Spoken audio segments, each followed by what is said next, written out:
சின்ன மருமகள்ல அடுத்து என்ன நடக்க போகுதுன்னா, இங்க யாருமே எதிர்பாராத விதமா மலரை பார்த்தா கர்ப்பமாகி இருக்காங்க. மலரு பேக்கெல்லாம் எடுத்துட்டு வந்து ராஜாங்கத்துக்கிட்ட சொல்றாங்க, ஐயா நான் ஊருக்கே போயிடுறேன், என்னோட அப்பா ஊர்ல தானே இருக்காரு, நான் அப்பா கூடயே போய் இருந்துக்கிறேன் அப்படின்னு சொல்லிட்டு மலரு சொல்லவும், மலரு திடீர்னு வந்து நான் அப்பா வீட்டுக்கு போகிறேன், இனிமே இங்கே வரமாட்டேன் அப்படிங்கிற மாதிரி சொல்லவும், இங்கே ராஜாங்கம் அப்பத்தா மோகனான்னு எல்லாத்துக்கும் ரொம்ப அதிர்ச்சியாக இருக்கு. என்ன மலரு திடுதுப்புன்னு வந்துட்டு இப்படி சொல்கிற, நீ பாட்டுக்க அப்பா வீட்டுக்கு போகிறேன்னு சொல்கிற, இங்கே இருக்கிறதுல உனக்கு அப்படி என்ன பிரச்சனை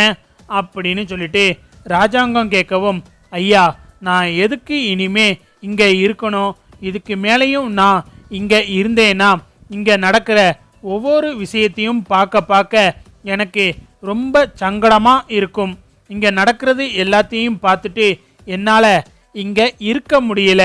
அதான் நான் எங்கள் அப்பா வீட்டுக்கே போயிடுறேன் அப்படின்னு சொல்லிட்டு மலரு சொல்லவும், என்ன மலரு இப்படி சொல்லிக்கிட்டு இருக்க, எனக்கு ஒன்றும் புரியலையே அப்படின்னு சொல்லிட்டு ராஜாங்கம் சொல்லவும், உடனே சாவித்திரி வந்துட்டு, என்னனே இப்படி கேட்குற, கட்டின புருஷனுக்கு ரெண்டாதாரமாக பொண்ணு பார்த்துக்கிட்டு இருக்காங்க, அப்போ அந்த பொண்ணுக்கு மனசு சங்கடமாக இருக்காதா என்ன, ஆயிரம்தான் அவங்களுக்குள்ள கருத்து வேறுபாடு இருந்து சண்டை போட்டிருந்தாலும் ரெண்டு பேரும் காதலிச்சு தானே கல்யாணம் பண்ணிக்கிட்டாங்க,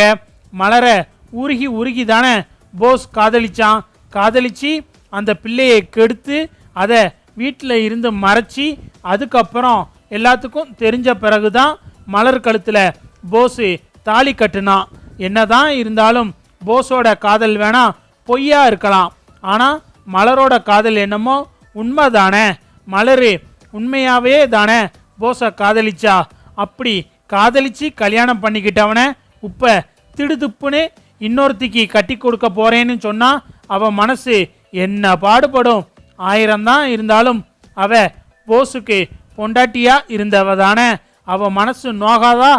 அதனாலேயோ என்னவோ தெரியல, பாவம் மலரு இங்கே இருக்க வேணான்னு சொல்லிட்டு ஊருக்கு கிளம்புறா போல அப்படின்னு சொல்லிட்டு சாவித்திரியை பார்த்தா நல்லா ராஜாங்கத்தை ஏற்றி விடவும், இங்கே ராஜாங்கத்துக்கு பார்த்தா மனசு ரொம்ப கஷ்டமாக போயிடுது. என்ன மலரு உனக்கு போஸுக்கு கல்யாணம் பண்ணி வைக்கிறதுல விருப்பம் இல்லையா அப்படின்னு சொல்லிட்டு ராஜாங்கம் மலருக்கிட்ட கேட்கவும், ஐயா அப்படியெல்லாம் கிடையாதியா, அவரு யாரை வேணா கல்யாணம் பண்ணிக்கிறட்டும், அதில் எனக்கு என்ன வந்திருக்கு, அதான் எனக்கும் அவருக்கும் ஒன்று இல்லைன்னு சொல்லி நீங்கள் தானே அத்தி விட்டீங்க, அப்படி இருக்கும்போது இதுக்கு மேலே நான் எதுக்கியா இங்கே இருக்கணும், நான் ஊருக்கே கிளம்புறேன்யா அப்படின்னு சொல்லிட்டு இங்கே மலரு ராஜாங்கத்துக்கிட்ட சொல்லிக்கிட்டு இருக்காங்க. அப்பந்தான் பார்த்தா ஈஸ்வரி வேகமாக வந்து, மாமா அந்த எம்எல்ஏ ஃபோன் பண்ணாரு மாமா, நாளைக்கு பொண்ணு பார்க்க வாங்கன்னு சொல்கிறாரு, நாளைக்கு என்ன மாமா பொண்ணு பார்க்க போகலாமா அப்படின்னு சொல்லிட்டு ஈஸ்வரி ராஜாங்கத்துக்கிட்ட கேட்குறாங்க. அப்பந்தான் பார்த்தா அப்பத்தா வந்துட்டு, அடியை இங்கே ஒருத்தி வீட்டில் இருந்து திடுதுப்புன்னு ஊருக்கு போகிறேன்னு சொல்லிக்கிட்டு இருக்கா, நீ என்னடானா போஸுக்கு பொண்ணு பார்க்குறதுலையே குறியாக இருக்க,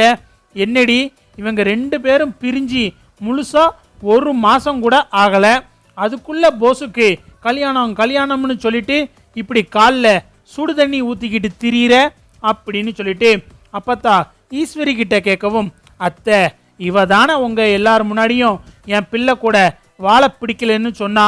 அப்புறம் என்னமோ நாங்கள் தான் இவளை அத்து விட்ட மாதிரி சொல்கிறீங்க,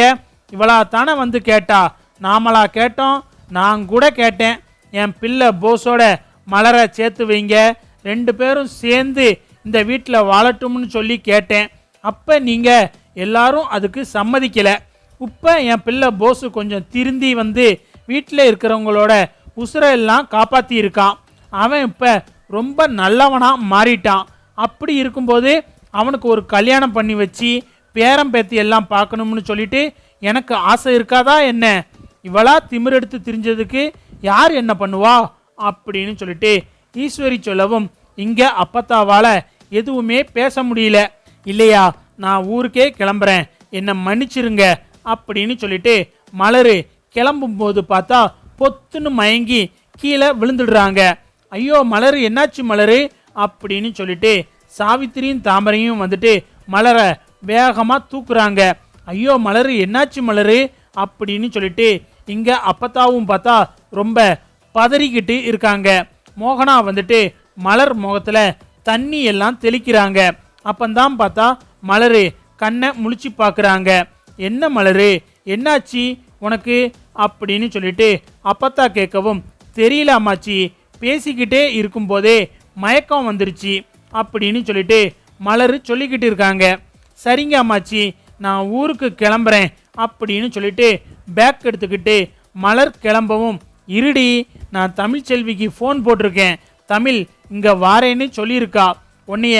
என்ன ஏதுன்னு சொல்லிட்டு அவ ஒரு தடவை செக் பண்ணி பார்த்துடட்டும் அப்படின்னு சொல்லிட்டு அப்பத்தா சொல்லவும், ஐயோ அம்மாச்சி எனக்கு ஒன்றும் இல்லை அப்படின்னு சொல்லிட்டு மலர் சொல்லவும், ஏமா அவ டாக்டருக்கு படிச்சுக்கிட்டு தானே இருக்கா, என்னமோ அவ டாக்டராகவே ஆயிட்ட மாதிரி ஆனா ஊனானா அவளுக்கு ஃபோனை போட்டு வர சொல்லி யாருக்கு என்னன்னாலும் பார்க்க சொல்லிக்கிட்டு இருக்க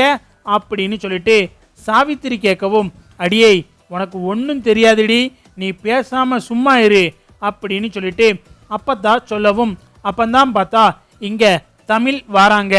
அம்மாச்சி சொல்லுங்க அம்மாச்சி அப்படின்னு சொல்லிட்டு தமிழ் கேட்கவும், மலரு கொஞ்ச நேரத்துக்கு முன்னாடி இங்க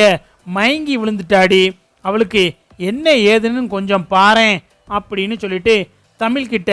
அப்பத்தா சொல்லவும், அம்மாச்சி நான் டாக்டருக்கு படிச்சுக்கிட்டு தானே இருக்கேன் அப்படின்னு சொல்லிட்டு தமிழ் சொல்லவும், அடியே மேலோட்டமா உனக்கு தெரியும்ல, அந்த அன்னைக்கு கூட அந்த மருத்துவ முகாமில் வச்சு எல்லாத்துக்கும் செக் பண்ணிக்கிட்டு இருந்தேலடி, அந்த மாதிரி இப்போ இவளை செக் பண்ணி பாரு, என்ன ஏதுன்னு கொஞ்சம் பாருடி, எதுவும் சாப்பிடாம கீப்பிடாம இருக்காளா, இல்லை அவ முகமும் சரியில்லை, ஊருக்கு கிளம்புறேன்னு சொல்லி பேக் எடுத்துட்டு வேற நின்னாடி அப்படின்னு சொல்லிட்டு அப்பத்தா தமிழ்கிட்ட சொல்லவும், என்னது மலர் அக்கா ஊருக்கு போகிறாங்களா, என்னக்கா அம்மாச்சி சொல்கிறது உண்மையா, ஊருக்கா போகிறீங்க அப்படின்னு சொல்லிட்டு தமிழ் கேட்கவும், ஆமாம் தமிழ், அப்பா ஊரில் தனியாக தானே இருக்காரு, அதனால் நான் அப்பா கூடயே போய் இருக்கலாம்னு இருக்கேன், எனக்கு இங்கே இருக்க இருக்க மனசெல்லாம் ரொம்ப கஷ்டமாக இருக்குது தமிழே, நான் ஊருக்கு போகிறேன் அப்படின்னு சொல்லிட்டு மலர் சொல்லவும், என்னக்கா நீங்கள் இப்படி சொல்லிக்கிட்டு இருக்கீங்க அப்படின்னு சொல்லிட்டு தமிழை பார்த்தா, சரி இருங்க உங்களை என்ன ஏதுன்னு செக் பண்ணிடுவோம், அம்மாச்சி தான் சொன்னாங்கல்ல, எதுவும் பிபி எதுவும் கம்மியாக இருக்கா, சரியாக சாப்பிட்றீங்களா தூங்குறீங்களா என்ன அப்படின்னு சொல்லிட்டு தமிழ் கேட்டுக்கிட்டே மலரை செக் பண்ணுறாங்க. மலர் கையை பிடிச்சி பார்க்குறாங்க, பார்த்தா மலர் கர்ப்பமாக இருக்காங்க. பார்த்துட்டு இங்கே தமிழுக்கு ஒன்றுமே ஓடலை, அக்கா அப்படின்னு சொல்லிட்டு தமிழை பார்த்தா மலரை பார்க்கவும், மலரை பார்த்தா தமிழை பார்க்கவும், அடியே என்னன்னு சொல்லுடி அப்படின்னு சொல்லிட்டு அப்பத்தா தமிழ்கிட்ட கேட்குறாங்க. அம்மாச்சி அம்மாச்சி மலரக்கா கர்ப்பமாக இருக்காங்க அப்படின்னு சொல்லிட்டு தமிழ் சொல்லவும், இங்கே அப்பத்தா ராஜாங்கம் மோகனா எல்லாத்துக்கும் பார்த்தா ரொம்ப சந்தோஷமாக இருக்கு. வேகமாக மோகனா வந்துட்டு மலரு அப்படின்னு சொல்லிட்டு மலர் கன்னத்தை பிடிச்சி கொஞ்சுறாங்க. இங்கே ஈஸ்வரிக்கு பார்த்தா தலையில் இடியே இறங்கின மாதிரி ஆயிடுது.